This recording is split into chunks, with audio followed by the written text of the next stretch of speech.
want to say a couple more things that are very important before I close. One, if you look at just academics, we believe in quality. We have the most well-equipped labs, the state-of-the-art equipments, facilities that are unimaginably good as the best facilities, not just in India, but anywhere in the world. We had visitors from Stanford here, and they said, we don't have at Stanford such wonderful facilities all in one place, and you don't have to go anywhere else. And that cutting edge, state of the art, high quality academics is something that we are very proud of. And that's something that we put a lot of emphasis on. The second part is the interdisciplinary nature. It was not long ago that academics was very boxed into a few disciplines. You had in biology, you had biology, botany, zoology. In the sciences, you had physics, chemistry, mathematics.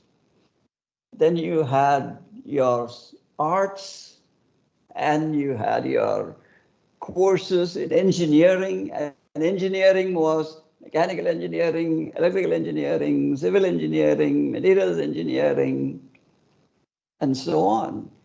Everything had a box, and it stayed in that box. Today, education is not like that. Education is about taking a lot of things from different boxes and putting it together, whatever it takes to solve a particular problem. If you need a little bit of physics, if you need a little of chemistry, if you need a little bit of biology, if you need a little bit of medicine, clinical experience, you need it, you have to utilize it. But to do that, you need to have an interdisciplinary faculty. So here at our center, we have biologists, chemists, material scientists, engineers, physicists, neuroscientists, and on right next door to us, working with us, are clinicians, molecular biologists, neuroscientists, neurosurgeons.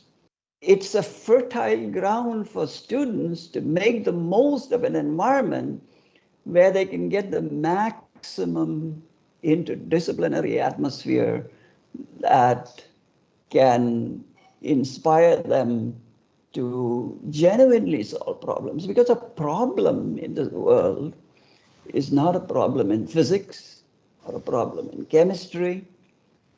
A problem is very multidimensional. You cannot solve even a simple problem sometimes until you bring in diverse disciplines.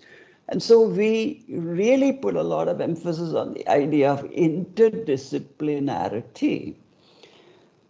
And the quality and the interdisciplinarity is something you will come to know, you will come to taste, you will come to experience, and you'll come to work with.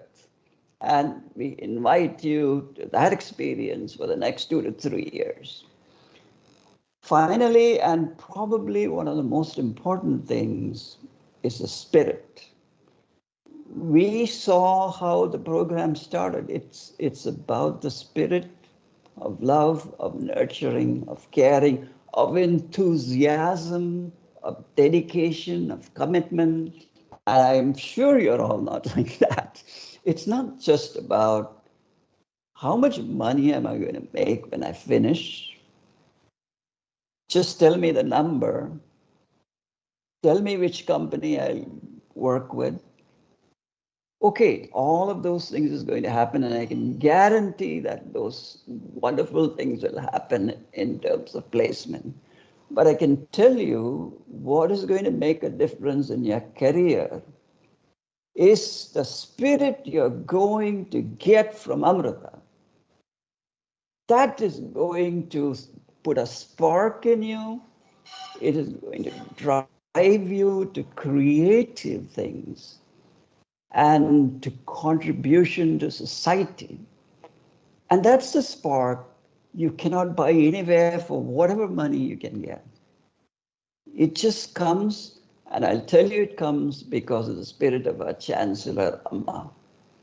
She has dedicated her life to the service of the world, not just by sitting and asking everybody to meditate, but by starting academic programs, universities, hospitals, cancer hospices, deaf and dumb schools, orphanages, a wide plethora of institutions, because this world is very complex and we have to apply ourselves in a wide array of institutions with the idea that we have to be the best that we can be in any particular area. But we also need to understand that there's a reason why we are studying. And that reason is to be a help to others and to be of service to others. So I know I didn't talk a whole lot about the specifics of molecular medicine and what is molecular medicine, but I wanted to give you a flavor for who we are and welcome you to this beautiful family. You're all going to be part of this family. We are going to embrace you like Amma embraces everybody. And we can't wait for all of you to come physically here in person and get to know us, work with us closely, be in the labs. I'm sure that'll happen soon, and I pray that it will. So, with those few words of welcome, I once again all a happy welcome to all of you. Thank you so much. Look forward to seeing you. Thank you, sir. Next, we have the benedictory address by Sampujya Swami Sri Purnamritanandapuri, the trustee of Amrita Vishwavidyapeetham and the general secretary of Mata Amritanandamayi Mutt. Swami Purnamritanandapuri is the senior renunciate disciple of Sri Mata Amritanandamayi Devi, affectionately known all over the world as Amma. He is also the General Secretary of Mata Amritanandamayi Mutt, and for the past 30 years, he has been relentlessly engaged in the noble and humanitarian activities of the Mutt. An engineering graduate, and before meeting Amma, Swamiji was a research scientist at the prestigious Raman Research Institute, Bangalore. Amma's intense love for humanity, her true vision of world peace, unconditional love and compassion for the needy, and above all, her profound spirituality moved Swamiji so deeply that he became a devout follower of Amma. Ever since, Swamiji has dedicated his life to the cause of countless noble and social welfare activities initiated by Amma. Now let's listen to Swamiji's inspiring words for all of you.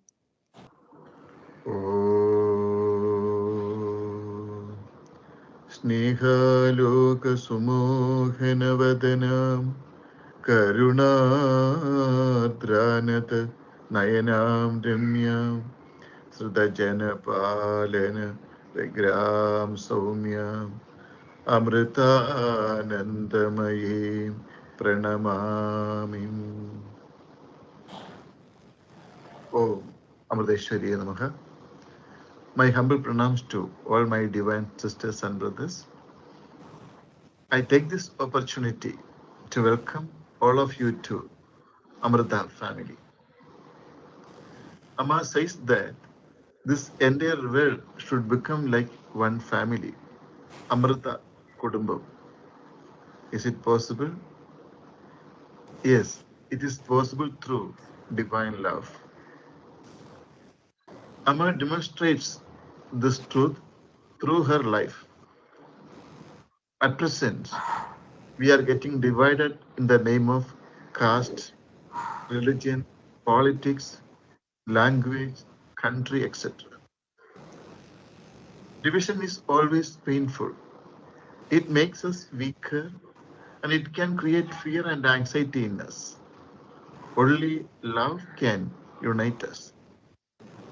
Amma dissolves all the feelings of divisions with her divine love.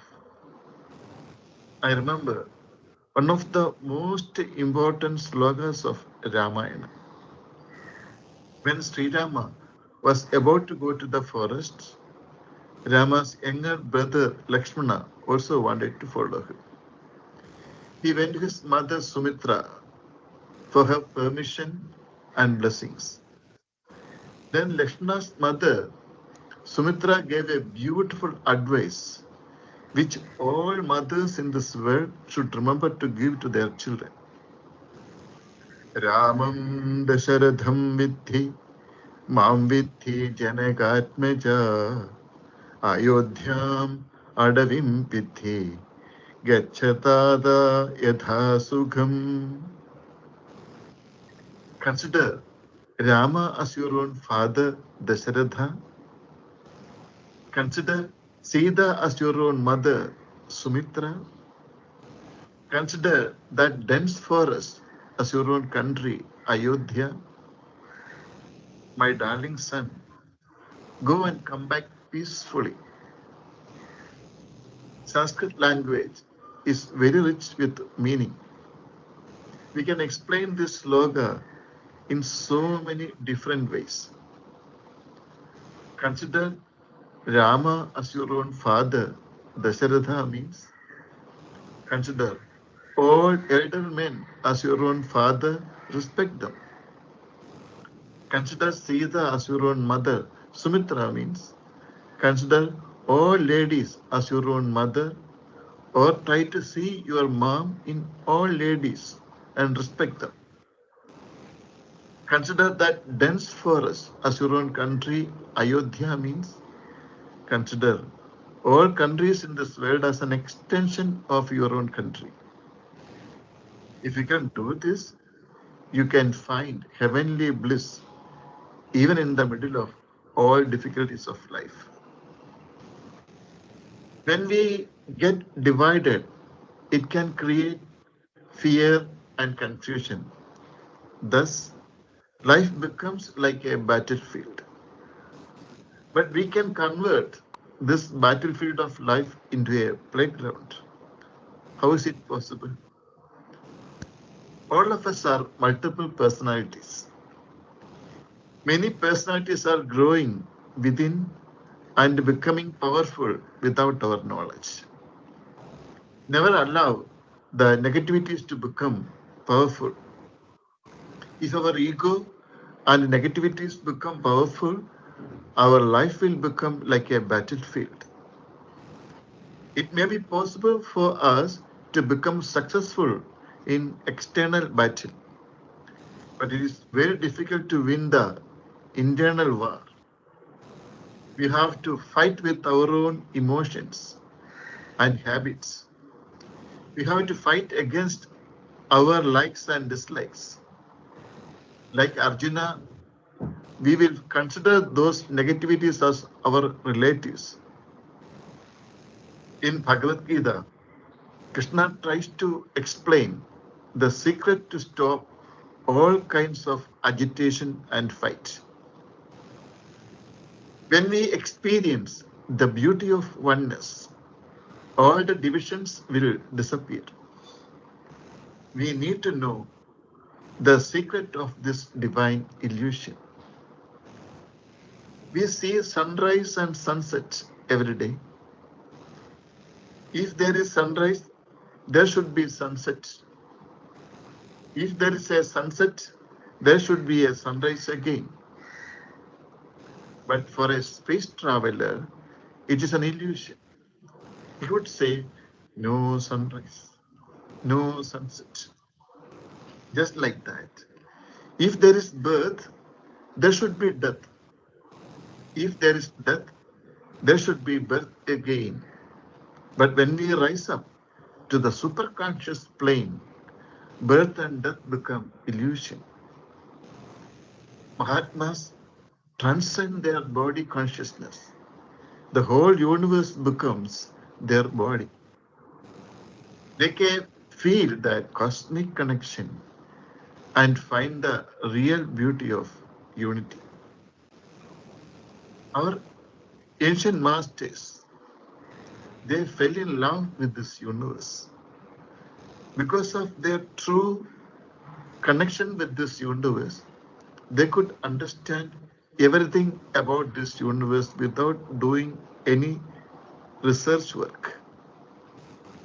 Before meeting Amma, I had a feeling that technology is enough to solve human problems. Also, I thought all the scientists must be against God. When I joined Raman Research Institute, Bangalore, one of the super scientists who was my boss, a Christian lady, she told me, "You are going to do research on solar radiation. So please chant Gayatri Mantra few times before you start your research work because it is impossible to become successful in your life, in your research work without intuition." Still, I remember that advice.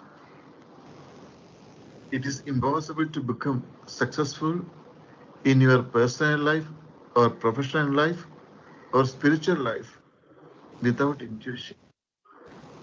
Intuition is very much necessary. So she asked me to chant Gayatri Mantra. Do you know Gayatri Mantra? Om Bhuvaswaha Tat Saviturvarenyam Bhargo Devasya Dhimahi Dhiyo Yona Prachodayat.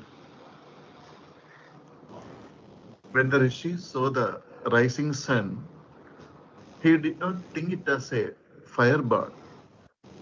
Instead, he could see divinity radiating from sun. He prayed, "O sun god, you transmit light and energy to this entire creation in this world and also other world." That means he was not just praying to this external sun. When he saw the external sun, he thought about the millions of suns shining in the sky, all the stars, they are also suns. Not only that, he thought the sun which illumining all these external suns, that is Atma Surya, the inner sun of knowledge. Actually, he was praying to the inner sun, Atma Surya. He prayed, "O sun god, you transmit light and energy to this entire creation in this world and also the other world. I meditate upon you. Please illumine my intellect also. Direct my intellect in the right direction." We are very intelligent, but we don't have intuition. We have knowledge, but no wisdom. Amma's knowledge come out of intuition. Intuition is possible only through love, only through purity. Amma is the chancellor of our university. Amma studied only up to fourth standard, but she got the doctorate degree from the State University of New York. During the ceremony, I was present. Scholars from all over the world were present. After the ceremony, some of them came for Amma's darshan and asked Amma several questions. Amma gave beautiful answers. Then they asked Amma, "Amma, how is it possible for you to answer all these difficult questions without thinking?" Then Amma gave a beautiful statement. As Amma said, "I can answer all these questions because I don't know anything." Then Amma said, "If you can become empty, you can enjoy the beauty of fullness." The whole spiritual practices is an emptying process. When you feel that you are nothing, you can become everything. When you feel that you are totally helpless, divine grace will flow to us. So Amma says, it is so important to develop intuition. So intuition is possible through purity. Intuition is possible through love. Amma is trying to invoke that kind of divine love. One wrong decision is enough to destroy our entire achievements in life. You may be very intelligent, but when you have to take sudden decisions in your life, our intellectual knowledge is not enough. We need to feel the right answer from within. One wrong decision can destroy our entire life. So it is so important to get enough purity so that we can invoke the inner sun. That's why prayer is very important, because prayer means producing positive vibrations around us. By positive imagination, it is possible for us to invoke the inner sun. Our life is a journey to the state of perfection. In this journey, it can be a journey to the direction of death or the direction of immortality. It is very easy for us when we have a master like Amma to reach the supreme state of perfection in this life itself. Now, the world is passing through an unprecedented crisis. Amma said in her message to her children that we should not lose heart in the face of adversities. Instead, acquire strength to overcome it and pray for the welfare of the world. We shall try to think what we can do now. Man's selfishness disturbs the harmony of the nature. A virus so tiny as to be invisible to the eye is destroying the sleep of intellectual giants. It has suspended the activities of the modern world. The world of science stands helpless, unable to find a solution. An anecdote from the Mahabharata is worth remembering here. Ashwatthama went wild with anger. His father Dronacharya had been killed. He took out the last and the most powerful weapon. The skies went wild with the sequences of lightning and thunder blasts. Nature trembled, oceans moved. The world stood transfixed in trepidation.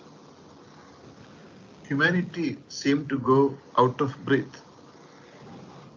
Yes, that was the Narayana Astra, the ultimate weapon, the one potent with untold destructive power.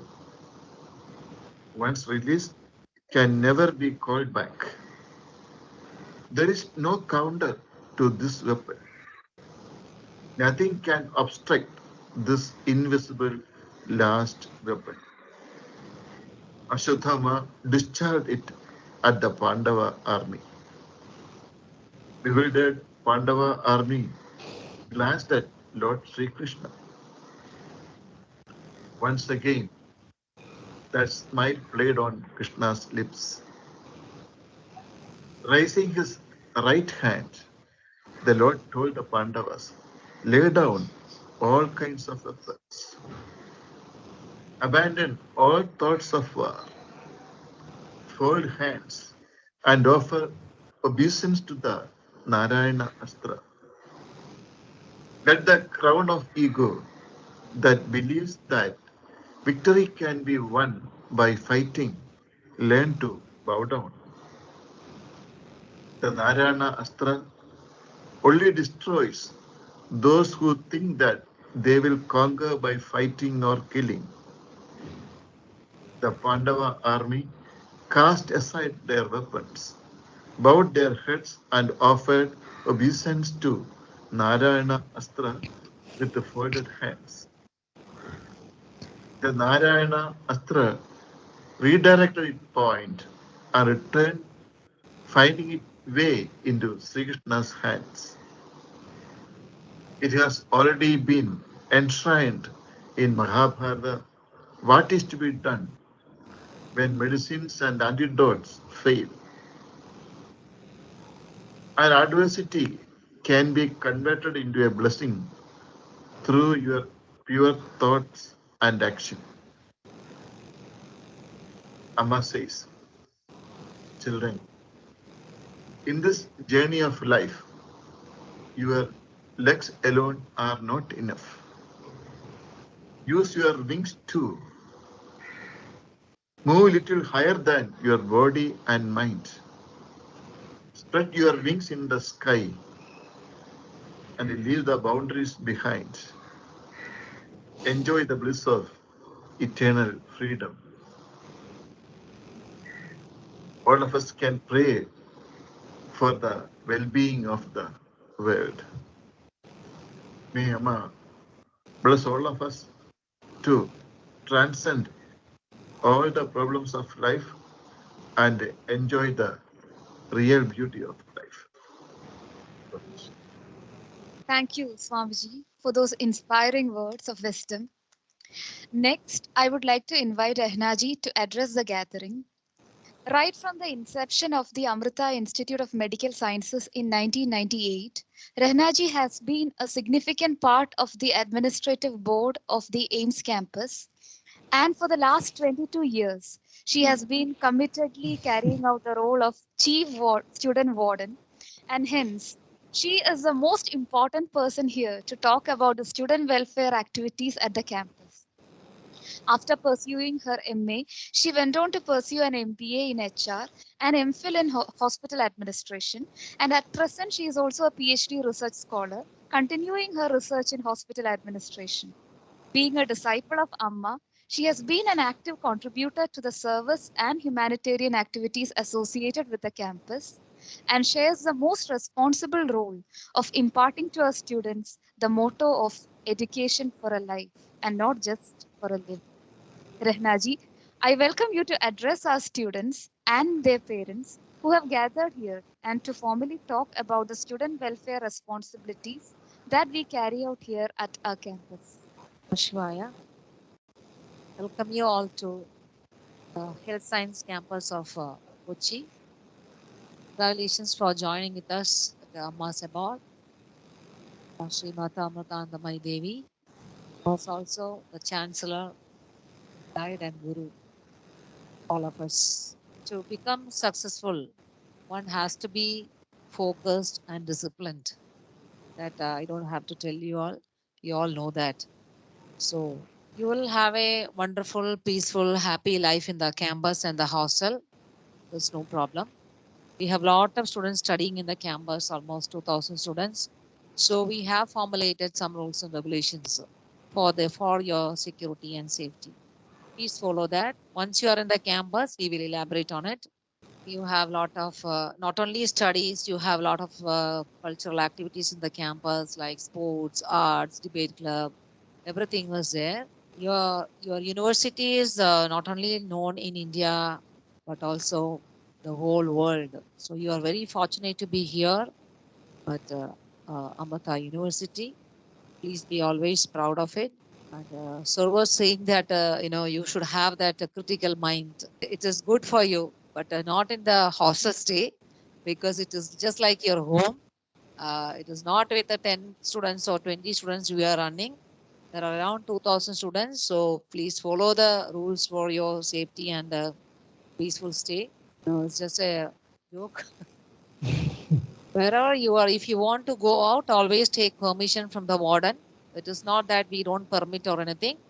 Please inform the warden that you want to go out, so we will send you out. There's a universal prayer at 6:30 in the evening, just for half an hour. Please attend that. And we have meditation, yoga classes, very always going on regularly. And you don't feel any stress in the campus or in the hostel.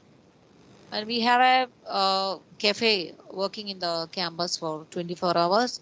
Also, you have a lot of eat outs inside the hospital and in the campus. You will have all kinds of food, but in the hostel you will be getting only vegetarian food. But in the campus you have non-veg canteen also. Some of them may be feeling that, oh, only veg we will get. No, you will get everything here. That's all for now. We are looking forward to seeing you all. Wishing you all the very best. May Amma's blessings always be with you. Namah Shivaya. Thank you very much, Rehnaji. Now, let me invite Ms. Deepthi Menon, Professor and Faculty Coordinator of the Nanobiotechnology Program, to address the gathering. Dr. Deepthi Menon completed her master's degree in physics from Cochin University of Science and Technology and doctoral degree in physics in material science from IISc Bangalore. Later, she gained her postdoctoral trainings from the Technical University of Eindhoven, Netherlands, National Cancer Institute, USA, and the International School of Photonics, QSAT. Dr. Deepthi has received several recognitions in her research career, which includes the Young Research Award from International Union of Materials Research Society, Young Scientist Fellowship from Department of Science and Technology, DST, Rapid Young Investigator Grant from Department of Biotechnology, DPT, and Boys Cast Fellowship from Department of Science and Technology. Her lab group has produced over 70 research publications, 45 conference presentations, 4 book chapters, and 6 provisional or full patents. Ma'am, may I invite you to address our new batch? Thank you, Ashwati. I hope I'm audible to everybody. So, welcome you all to our Amrita family. We are so happy and delighted that so many of you have opted to join us. We at Amrita are here to serve all the students through their education. I'm happy that this is the 15th batch of the MTech Nanobiotechnology program, which was initiated in 2007. And MSc was initiated thereafter. And Dr. Shanti Nair, our dean, has already set the pace for all what is happening on this floor. And as rightly understood from him, we have a very interdisciplinary field of teaching and learning on this floor, wherein we have faculties from all disciplines, physics, chemistry, biology. So we all will work together to train you in this very cutting edge field of nanotechnology, wherein we are looking into the biomedical applications. I'm talking specifically about the nanobiotechnology program. So we'll be actually looking into an interface of nanotechnology or materials with biology. So you will be taught about the fundamentals of nanotechnology, the how you develop nanomaterials, how you characterize them, and how you can utilize them for diverse applications in cancer or in other diseases, and in drug delivery, and making of devices. So, I mean, once you have selected this program, be confident that you will be provided with a lot of information which is actually required to forge ahead in this particular field, and you will get a hands-on training on various research aspects which we are dealing with here, mainly in the field of tissue engineering, regenerative medicine, diagnostics, disease diagnostics, as well as therapy. So let us ignite the spirit of learning and education together. And I would just like to quote that education is not the learning of facts, but the training of mind to think. So said Albert Einstein. So I think we should invoke the feeling of training the mind to think better rather than just learning facts here. And I think the faculties here are equipped by Amma's grace to impart that kind of a knowledge to all of you. And please feel free to come and talk to any one of us on this floor. We are all very, very friendly people. We have been working with all the students, and you should make sure that you get the maximum benefit out of this particular course that you are provided here. So unfortunately, given the situation that we are in here today, that is the pandemic times, we will have to go online for the first 2 months, and we are hoping to meet you all in person very soon. That is at least to bring you all here during the practical sessions. So we hope to complete all the academic part, that is the theory part, in the first 2.5 months, and thereafter begin with the practical sessions wherein you will all be uh, allowed to come here and join us on board. So we are eagerly looking forward to meeting you all, and let us all come together and make this Amrita family richer. Thank you all. Thank you once again. Thank you, Deepti ma'am. Next, I would like to invite Dr. Krishna Kumar Menon, Associate Professor and Faculty Coordinator of the Molecular Medicine Program, to speak a few words. Dr. Krishna Kumar Menon currently heads the Clinical Proteomics and the Translational Research Laboratory. He received his MSc PhD from Monash University, Australia. He is a recipient of the prestigious JSPS Fellowship from the Japanese government to carry out proteomics research at the National Institute for Physiological Sciences, Japan. Before joining the Amrita Center for Nanosciences and Molecular Medicine in 1987, he was a fellow at the University of Connecticut Health Center, USA, as a research investigator, and he was the assistant research scientist at the University of Iowa Hospitals, USA, and at the Monash Immunology and Stem Cell Laboratories at Monash University, Australia.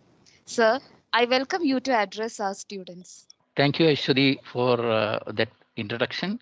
And as Deepti has mentioned everything very nicely, it makes my life much easier. So let me explain about what is molecular medicine. And first of all, I would like to welcome all the students on behalf of molecular medicine as well. So molecular medicine is the molecular basis of disease and its application in the translational biotechnology world. What it means is that if you identify a molecule in a normal situation versus in a disease scenario, and if you can pick those molecules and find out the use of that particular molecule in the clinics, then you have a diagnosis or a therapy or a prognosis or whatever you may name. So this is the fundamental aspect of the molecular medicine. To know these fundamentals, you need to know various aspects of these different threads which put together the molecular medicine. And this include basically the biochemistry, the molecular biology, cell biology, neuroscience, etc. The mechanism behind the homeostasis that keeps these molecules threaded together is being studied using various biotechnological techniques. To give you some simple example to generate your curiosity is that, as we speak, we inhale oxygen and we throw out carbon dioxide. But how come the oxygen which is taken inside becomes carbon dioxide? Normally, if, say, for example, a glucose, which is oxidized, which would take at least 400 degrees centigrade. But here, things are happening at 37 degrees centigrade. Have you ever thought that how this is happening? Because we take it for granted. So this aspect the way we teach will make you think about, like Swamiji has said, like Deepti has said, the increase the curiosity. What is really happening behind things? And to invoke this thought process, or like what Deepti also said, invoke the mind or invoke this thought process, which will give you, an independency of thinking, and you can go anywhere, and the sky is your limit. To this end, we have different faculties who will teach you various aspects to understand different cellular aspect and help you learn more about the molecular aspect that help us to function properly in normal and a disease scenario. If you could know what are the molecules that are differently expressed in normal versus disease condition, then you can use these molecules for various purposes. I don't want to elaborate too much because in the evening session, we will talk more about these aspects. Thank you. Thank you, Krishna Kumar sir. Now, I would like to invite Dr. Damodaran Santanagopalan, Associate Professor and Coordinator for the Nanoscience and Technology Program, to address the students. Dr. Damodaran Santanagopalan is a Ramanujan Fellow, and before joining Amrita, he was a postdoctoral fellow at the Laboratory for Energy Storage and Conversion, University of California, San Diego. Prior to his postdoctoral work, he served as a faculty at Physics Department of IIT Kanpur. Dr. Damodaran received his PhD from the University of Hyderabad and MPhil and MSc degrees in physics from Pondicherry University. During his postdoctoral work, he was part of the Energy Frontier Research Center led by Stony Brook University, funded by US Department of Energy. During his tenure, he was also a guest researcher at Brookhaven National Laboratory, New York, and Pacific Northwest National Laboratory, Washington. He has over 50 peer reviewed journal publications and 10 proceedings to his credit. Sir, I invite you to address our new batch of students. First of all, a warm welcome to every new student, each and every individual students, a warm welcome. Thank you for joining a team of lively people in this particular campus and this particular programs that you have selected for, whether it is molecular medicine or nanobiotechnology or nano science and technology programs. Welcome you all, first of all.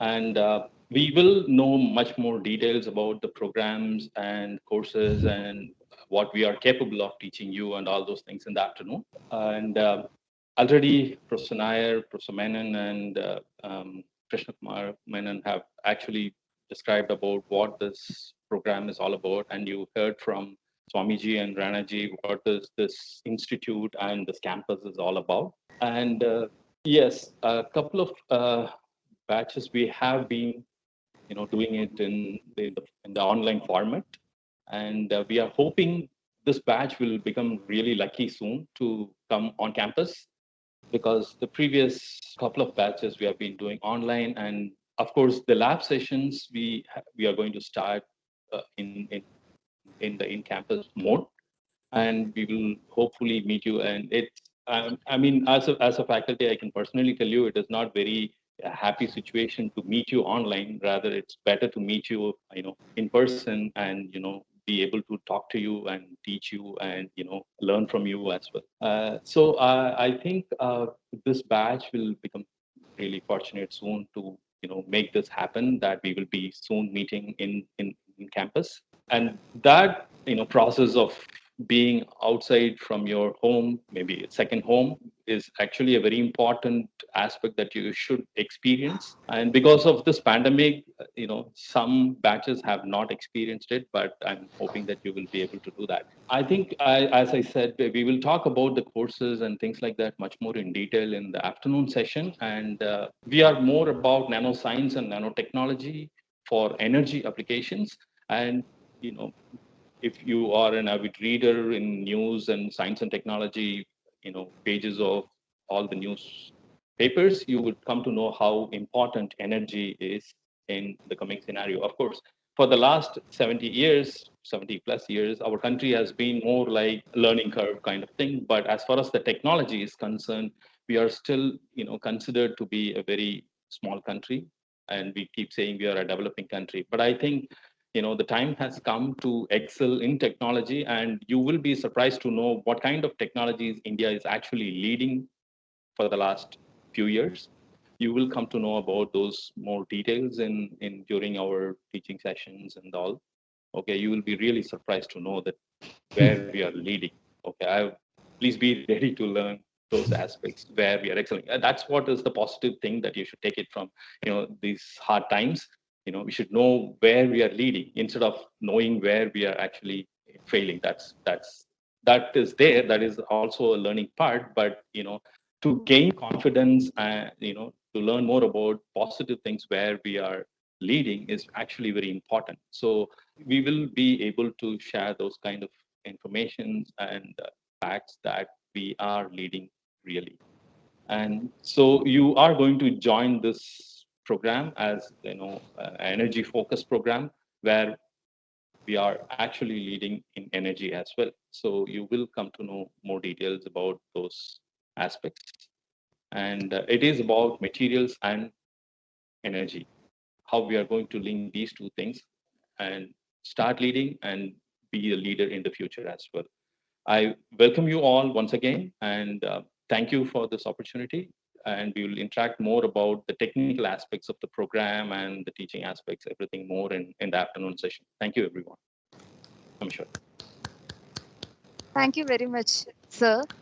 With this, we have come to the end of our morning event, and to officially deliver the vote of thanks, may I invite Dr. Sahadev Shankarappa, Assistant Professor at our Center for Nanoscience and Molecular Medicine. Dr. Sahadev leads the Neuronal Drug Delivery Systems Laboratory here at Amrita Center for Nanoscience and Molecular Medicine, and has had exemplary accomplishments in this area.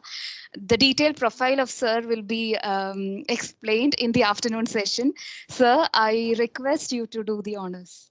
Thank you, Ashwati. I'm glad you left out my profile as well. So that makes it easier. Everybody, welcome. Before I propose the vote of thanks, I just want to state that we are extremely delighted that you guys are joining us. So you could probably tell by our voices, Dr. Shanti Nair, he appears so happy, that we're talking to you, Dr. Deepti, Dr. Damodaran, Dr. KK. We're all genuinely excited that you're with us. This pandemic season has not been kind, in the sense we miss these interactions. When students come over, there's so much life in the department. So we are actually very, very looking forward for you guys coming over so we can interact, chat, discuss, and have a wonderful time with science. So having said that, I also want to state that even though the circumstances are quite challenging, and I promise, and all my faculty colleagues will also stand with me when I say that we will do our very best to inculcate all those things that we have just described and make you professionally prepared by 2023 when you actually get out. So that is something myself and my faculty colleagues, we all strive to do. Now, having said that, I would like to propose the vote of thanks. I would firstly like to thank Aramma, the Chancellor of the university, for her immense love, guidance, and support. And as you will notice during your time at Amrita, almost all our actions and decisions have a direct bearing from Amma's guidance. So I thank her for her presence and for all that she does to us. I thank our director, Dr. Shanti Nair, for the welcome address and for his tireless efforts in setting up the academic program, for the strategic planning, and for all his help in and support in running this department very smoothly. I thank Swamiji for his continued blessings, his guidance, hand-holding especially during these times of need. I want to thank Renaji for addressing all of you today. And I'm sure many of you realize when you come over and you will see the kind of support that she gives, which will be very efficient and effective. I would like to thank Dr. Krishna Kumar Menon, Dr. Deepti Menon, Dr. Damodaran for the welcome address and the wonderful introduction they gave to each of those programs. Like they said, more on those will be given to you in the afternoon session. And also to all my dear colleagues who are on this platform right now. So I thank them for their support and wish them all a very enjoyable teaching experience in the next few weeks. I would also like to thank few others who have been very important in our academic programs, Dr. Savita and Dr. Navya, who have worked tirelessly in setting up your applications process. I mean, they have gone through their own personal challenges, and yet they have made these things come up very, very nicely. So I would like to thank them a lot for what they have accomplished. And I want to thank Ashwati, Priyanka, and all the other members in the department who have been working quite furiously for the past few days in organizing this and having these having the program run so smoothly, along with our IT friends who are behind the camera right now, helping us set this up. I would like to thank the parents who are probably sitting next to many of our students right now listening to this, for putting their faith and choosing to have their children come to Amrita and our department at such an important phase of their professional life. So thank you very much, and we will take good care of them. Finally, I would like to thank all of you, our students, for watching this. I absolutely look forward to interacting with you when you guys come over. Good luck with all the classes, and thank you. Thank you, Ashwin. Thank you very much, Sahdev sir. I thank Shanti sir, Rahnaji, Swamiji, and our dear faculty members for gracing this occasion with their presence. I would also like to thank the non-teaching and the technical team here for this profound support. Wishing all of you a splendid academic journey ahead. Take care. Namaskar.